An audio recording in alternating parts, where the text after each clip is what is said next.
I can respect you. That's just me, gang. Well, I don't care, pops or not. The self-proclaimed founder of OTF, Lil Varney, is a son of a snitch.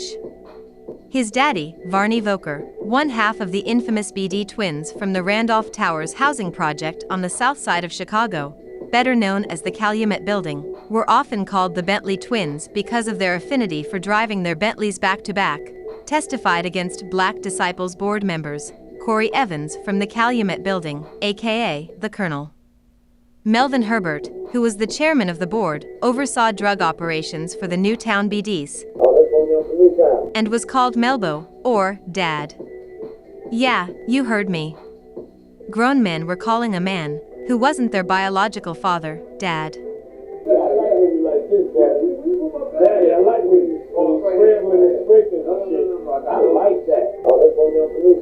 James Stewart, aka J-Mo, was also a board member from the Calumet Building, who Varney Voker testified against. And Varney Voker's daddy also snitched on a cop-killing BD soldier named Derek White.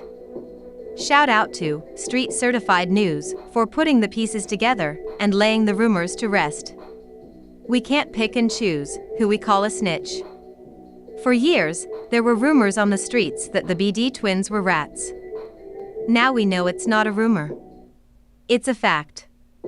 Corey Evans oversaw drug operations in the Calumet Building for King Marvale Marvelous Thompson and the leader of the BDs on the southeast side, Daniel Scandalous Jahan.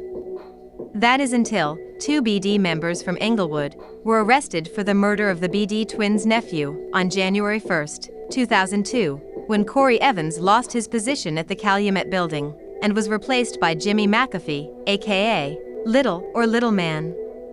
For his part, Corey Evans appealed his conviction in the 2004 RICO case that saw 47 members of his gang's drug operation arrested. His appeal for a sentence reduction was denied in part due to the fact that Varney Voker testified that he sold approximately 50 kilograms of crack and way over 30 keys of heroin as part of the operation to Evans. In his appeal, Evans additionally claims that Voker's testimony is internally contradictory. He argues, Voker starts off talking about 10 to 13 kilos, then he talks about 30 kilos, and from there he talks about 40 or 50 kilos of heroin, all regarding the same set of circumstances. Which is it? But any appearance of inconsistency vanishes when it becomes clear that Voker offered the 30 kilos figure in response to a question about heroin, and the 40 or 50 kilos estimate in response to a question about crack. And if that ain't snitching, then I don't know what snitching is. If you've watched previous episodes in our series on the history of the Black Disciples Street Gang, then you already know that King Vale snitched, Daniel Scandalous Jahan snitched, and many more. If not, please like this video, subscribe, and check out all of our videos on the stories of 3 BD Kings, the story of Varney Voker's ex-wife, who was also a snitch, and the stories from the Black Disciples' civil wars.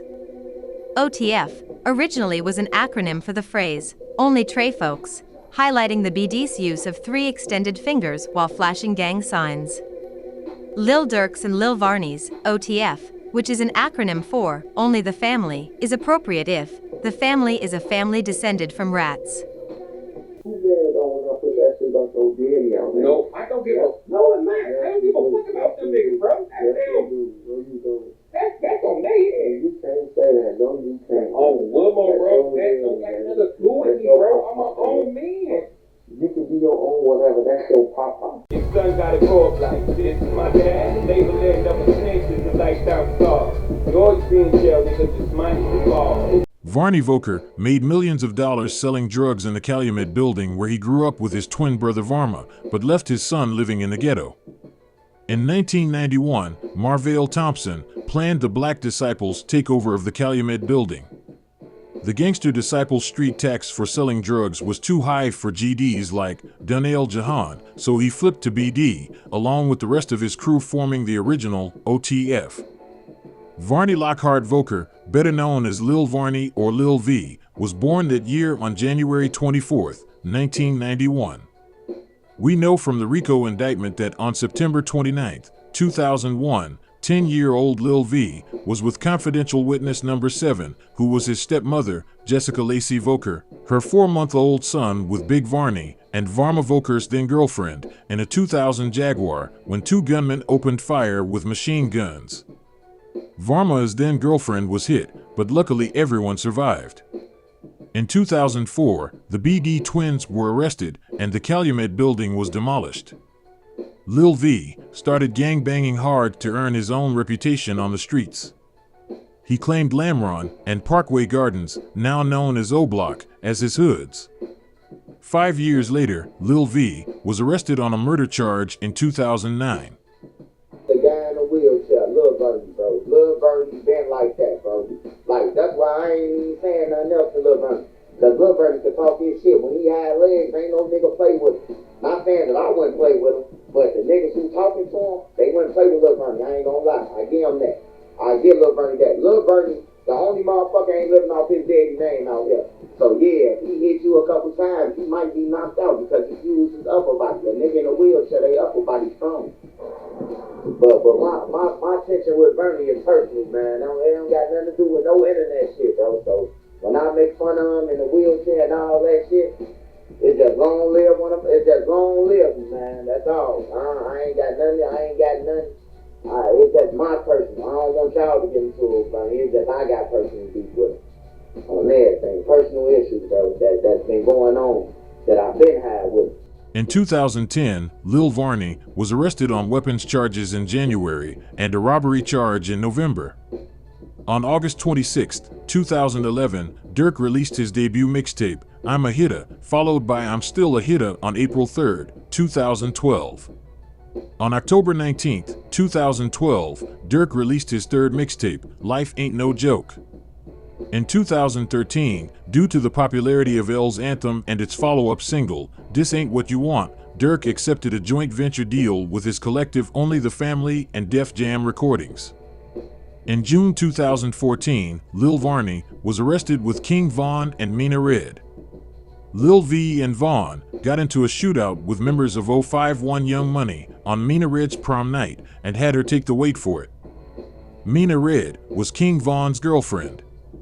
Just like we can't pick and choose who is, or who isn't, a snitch. We can't pick and choose who is, and who isn't, a gangster. I'm not a gangster, but I do know that a real gangster wouldn't let their woman take the weight for the crime he committed. And Lil Varney was 23 years old in 2014. Why was he hanging out with teenagers on their prom night, and why the hell was he on the internet, liking pictures of transmissions? Why you like the same pictures? Yeah.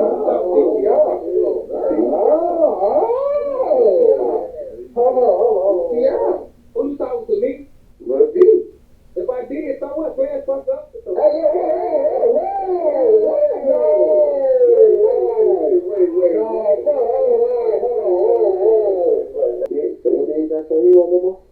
Never was. Bullshit. He wasn't, man. That's who you looked up to, bro. No, he was one of the niggas, bro. Motherfucker, like, he's doing his thing. He was one that niggas, so I looked up to him. He went around, he never taught me shit, bro. He's never in my life like that. Bro. He's one of the niggas that just spent money and brought me shit, bro. Just keep it all with there. And that, everyone, is a message to all of the men out there watching this video. Buying your kids toys, expensive shoes, and fancy clothes every now and then means nothing when you don't consistently spend time with them, teach them, and shower them with love every chance you get, instead of letting them grow up in poverty with gangbangers, drug dealers, and snitches as their role models. Lil Varney earned internet celebrity status when he stood 10 toes down in the viral video of Lil Durk and OTF facing off against Compton rapper, The Game, and members of the Blood Street Gang in LA. Lil V invited everybody to take their disagreements outside in LA, but now he doesn't stand 10 toes down in LA, in Chicago, or anywhere else anymore. In 2018, Lil Varney was shot and paralyzed. The alleged gunman was known as EJ, or Glock, from Snow Block, which is a gang that was closely aligned with Mubu Crump and Dro City. Now, Lil Varney spends his time bragging about Glock's murder, a short time after he was paralyzed, telling people on Clubhouse how nobody would play any games with him if he still had his legs because he is so tough, and making diss songs from a wheelchair, which is crazy. For sure. The streets is over with. The rap, this shit watered down. Y'all be glorifying all the wrong motherfuckers. Y'all glorify bitch ass niggas and snitches and shit. Y'all don't glorify the real niggas. The niggas that put on for this shit. You niggas glorify all these hoe ass niggas and these snitch ass niggas. Niggas be out on tail, not out on bail. A lot of these niggas been rat.